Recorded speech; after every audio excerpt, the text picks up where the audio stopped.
In a quiet town where dusty roads stretched endlessly under the burning sun, there lived a man named Daniel. Daniel was poor. Not just the kind of poor that meant having little money, but the kind that made people invisible. Every morning, he walked past the same market. The smell of fresh bread filled the air. The sound of coins clinking echoed in his ears. And every day, he told himself the same thing. Maybe tomorrow. Tomorrow, he would try. Tomorrow, he would change his life. Tomorrow, he would stop being afraid. But tomorrow never came. Instead, Daniel worked small jobs, carrying boxes, sweeping floors, fixing broken fences. He earned just enough to survive, never enough to live. People in the town saw him, but they never really looked at him. "Who's a good man?" they would say, but not brave enough. Daniel heard those words, and deep inside, he believed them. One afternoon, as the sun dipped low and shadows grew long, Daniel sat by the roadside, exhausted. That was when an old man approached him. The old man wore simple clothes, but his eyes were sharp, almost unsettling. "Why do you look so tired?" the old man asked. Daniel gave a weak smile. "Life is hard." The old man sat beside him. "Life is hard for everyone. But not everyone stays where they are." Daniel frowned. "I have no money. No opportunities. No luck." The old man chuckled softly. "No," he said. "You have fear." Daniel's heart skipped. "That's not true," he replied quickly. "I work every day." "Yes," the old man said. "But you never try anything that could change your life." Daniel fell silent. The old man pointed toward the market. "See that bakery?" he asked. Daniel nodded. "I once owned it." Daniel looked at him, surprised. "I was poorer than you," the old man continued. "But I wasn't afraid." "Shit." He leaned closer. "Poverty wasn't my problem. Fear was. And the day I defeated it, everything changed." Daniel felt something shift inside him. "But what if I fail?" he asked quietly. The old man smiled. "Then you will finally know the truth." "And what truth is that?" "That failure is not what you should fear." The old man stood up. "Regret is," and with that, he walked away, leaving Daniel alone with his thoughts. That night, Daniel couldn't sleep. The words echoed in his mind. Regret is. He thought about his life.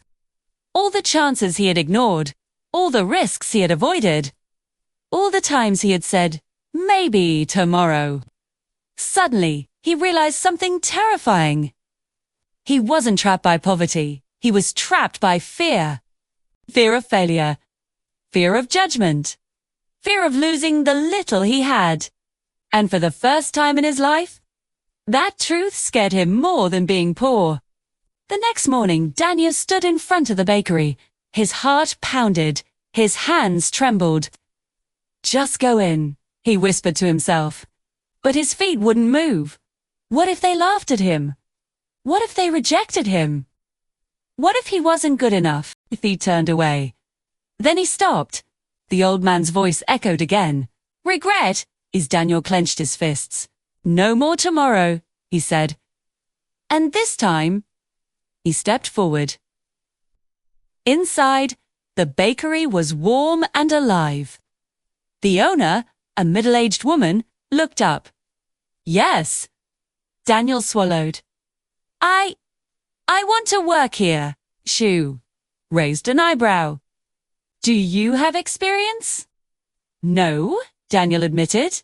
Then, "Why should I hire you?" Daniel hesitated. This was the moment. The moment he had avoided his entire life. He took a deep breath. "Because I will learn," he said. "I will work harder than anyone. I will not quit."